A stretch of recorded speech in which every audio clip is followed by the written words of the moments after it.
Hey guys, Sean Bougie, surplusfundsriches.net, and these are the top 10 reasons you are getting hung up on or people are ghosting and or ignoring you. Number one, you're using the unclaimed money line. And I get it. I get the theory behind it.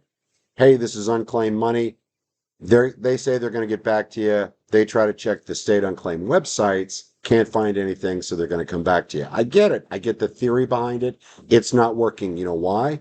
People like me are calling behind you and they're telling them where the money is and they're giving them value for their money using an attorney and a structured buyout method. And as a result, by the time you try to call them back, they're already working with another company because you use the unclaimed money line.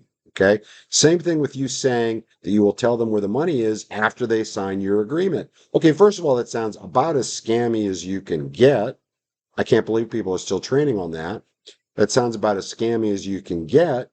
And again, people like me are coming in and being upfront and honest about what created the money, and they're getting the deal. They're getting them under contract. Using text and emails in place of calls and mailings. I get it. You're afraid to call people. Get over it.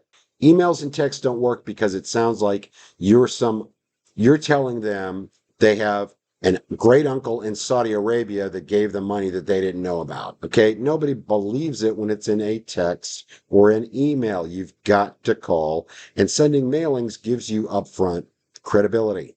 You're never setting boundaries. You're just saying, call me whenever you want. You have no credibility, zero credibility when you do that. Give them boundaries on when they can call you back.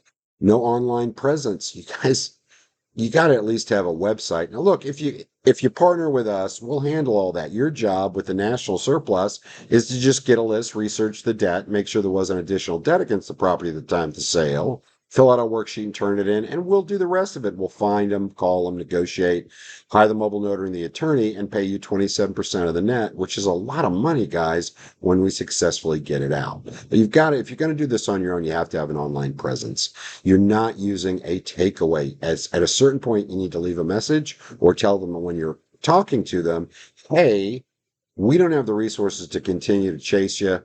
I understand and respect your decision if you don't want to work with us, but we cannot continue to call you back. Not using attorneys or a buyout method and therefore losing credibility. Guys, you really need to use an attorney in this business. We use a buyout method because it gets us around all the finder regulations.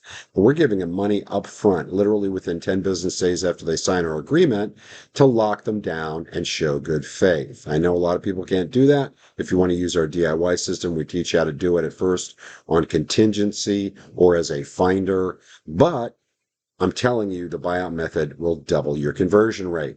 You're setting unrealistic expectations. Look, these guys have dealt with the court before. They know they're not going to get paid in a couple of days. Under promise and over deliver. Stop setting unrealistic expectations. All you're doing is setting it up where if they do sign with you, they're going to call you back every couple of days because you told them they were going to get paid in a week.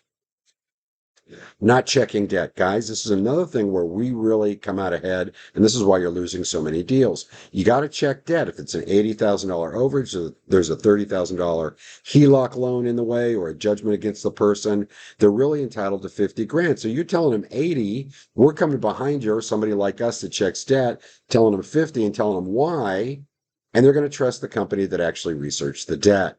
Finally, your cadence is off, or you're constantly changing your script, begging the question. Cadence, you want to pause in the middle of sentences so they don't interrupt you instead of at the end, and stop swallowing your words at the end of a sentence. That does not work, okay?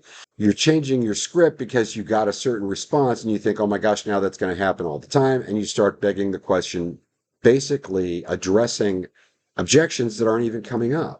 Look, guys, maybe your failure in this business is not your fault. Maybe you got the wrong training. Thanks, guys.